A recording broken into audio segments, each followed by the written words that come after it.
আসসালামু আলাইকুম। প্রিয় দর্শক, যা আশঙ্কা করা হচ্ছিল ঠিক সেই সংবাদটি আমাদেরকে শুনতে হলো, জানতে হলো। ইনকিলাব মঞ্চের আহ্বায়ক শরীফ ওসমান হাদি অবশেষে মৃত্যুবরণ করেছেন। গুলিবিদ্ধ হওয়ার পর খুবই সংকটাপন্ন অবস্থায় তাকে নিয়ে যাওয়া হয় উন্নত চিকিৎসার জন্য সিঙ্গাপুরে। কিন্তু সিঙ্গাপুরেও তার যথাযথ চিকিৎসার ব্যবস্থা ছিল না। তার যে শারীরিক অবস্থা ছিল তার জন্য তাকে সেখান থেকে লন্ডনে নিয়ে যাওয়ারও কথাবার্তা চলছিল, কিন্তু তার আগেই সিঙ্গাপুরে চিকিৎসাধীন অবস্থায় বৃহস্পতিবার রাত 10:45টার দিকে তিনি মারা যান। অবশ্যই আমরা আমাদের পক্ষ থেকে শোক জানাচ্ছি এবং অবশ্যই তার হত্যাকারীদের দৃষ্টান্তমূলক শাস্তির দাবি জানাচ্ছি।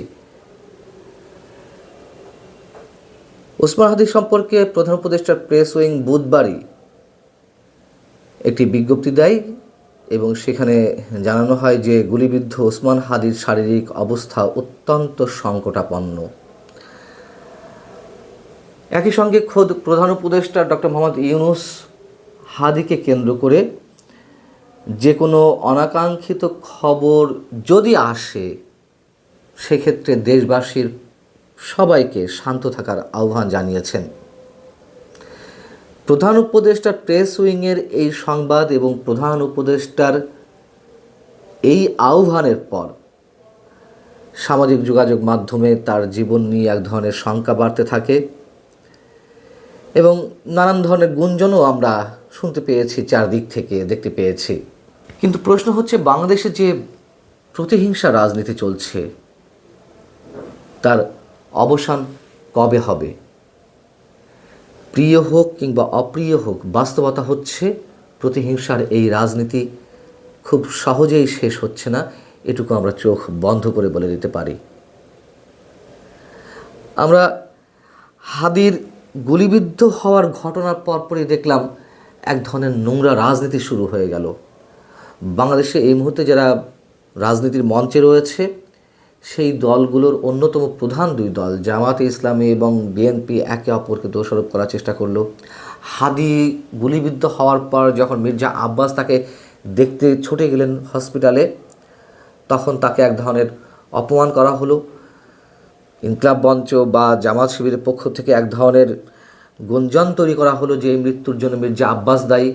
শিবিরের নেতা ডাকসুর ভিপি সাদিক কায়েম তিনি তো রীতিমতো স্ট্যাটাস দিয়ে দিলেন মির্জা আব্বাসকে কেন্দ্র করে যে এই শহর থেকে গ্যাংস্টার উৎখাত করা হবে, হাদির হত্যার বদলা নেওয়া হবে। আরও নানান ধরনের স্ট্যাটাস সামাজিক যোগাযোগ মাধ্যমে আমরা দেখলাম, বক্তব্য বিবৃতি পেলাম। এবং এই বিষয়টি নিশ্চয়ই বিএনপির জন্য বিব্রতকর, যেহেতু মির্জা আব্বাস সাহেব ঢাকা 8 আসন থেকে প্রতিদ্বন্দ্বিতা করবেন বিএনপির হয়ে। সেই আসন থেকে সম্ভাব্য স্বতন্ত্র প্রার্থী ছিলেন ওসমান হাদি। একটা পর্যায়ে আমরা দেখলাম যে বিএনপির পক্ষ থেকেও পাল্টা আঘাত আসা শুরু করলো, পাল্টা বক্তব্য আসা শুরু করলো জামাত শিবিরের উপরে। সবচেয়ে বড় কথা হচ্ছে যে হাদির একটা সন্তান রয়েছে, তার বয়স 10 মাস। শরীফ ওসমান হাদি তার মৃত্যুর কয়েকদিন আগে তার ফেসবুক আইডি থেকে একটি পোস্ট দিয়েছিলেন। সেই পোস্টটি এর মধ্যে নানানভাবে ছড়িয়ে পড়েছে। হাদির মৃত্যুর পর এটি আরও বেশি ভাইরাল হয়েছে।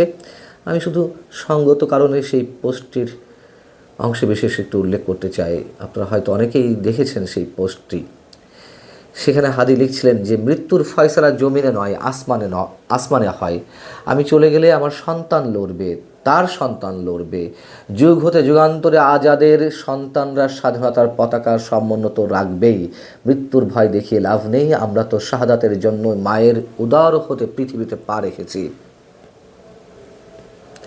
এই কথার পরে আর কোনো কথা থাকে না। হাদির রাজনৈতিক আদর্শের সাথে, হাদির রাজনৈতিক যেই স্টাইল বা তার যে বক্তব্য, তার সাথে অনেকের দ্বিমত থাকতেই পারে, অস্বাভাবিক কিছু নয়। সবাই একমত হলে তো আর রাজনীতি থাকতো না, এত দ্বন্দ্ব প্রতিযোগিতা এগুলো থাকতো না। দ্বন্দ্ব থাকবে, প্রতিযোগিতা থাকবে, সব কিছু থাকবে, কিন্তু প্রতিহিংসার রাজনীতি আমরা চাই না। ওসমান হাদি যখন জীবন মৃত্যুর সন্ধিক্ষণে তিনি বাঁচবেন কি মৃত্যুকে আলিঙ্গন করে নেবেন, এমন প্রশ্ন যেমন যখন চারিদিকে, ঠিক সেই মুহূর্তে হাদিকে কেন্দ্র করে সাবেক উপদেষ্টা মাহফুজ আলম একটি বক্তব্য দিলেন যে আর একটা লাশ ফেললে পাল্টা লাশ দেয়া হবে। হাদি গুলিবিদ্ধ হওয়ার ঘটনাকে কেন্দ্র করে সাংবাদিকদের প্রশ্নের জবাবে প্রধান নির্বাচন কমিশনার বলেছিলেন, এটা কোনো বিষয় না, এরকম দু একটা খুন খারাপি নির্বাচন এলে হতেই পারে। তিনি কিছু উদাহরণও টেনে নিয়ে এসেছিলেন। আমরা তীব্র প্রতিবাদ জানাই একই সঙ্গে প্রধান নির্বাচন কমিশনারের এই বক্তব্যে। আমি এর আগেও এই সম্বন্ধে কথা বলেছি। আর একটা লাশও, আর একটা গুলির ঘটনাও আমরা দেখতে চাই না, জানতে চাই না। হাদির আত্মা শান্তি পাক। বাংলাদেশের রাজনীতি থেকে সব ধরনের প্রতিহিংসার নির্মূল হোক। হাদির হত্যাকারীদের খুঁজে বের করে দৃষ্টান্তমূলক শাস্তি দেওয়া হোক। এবং একই সঙ্গে বলতে চাই, হাদিকে নিয়ে কোনো রাজনীতি যেন না হয়।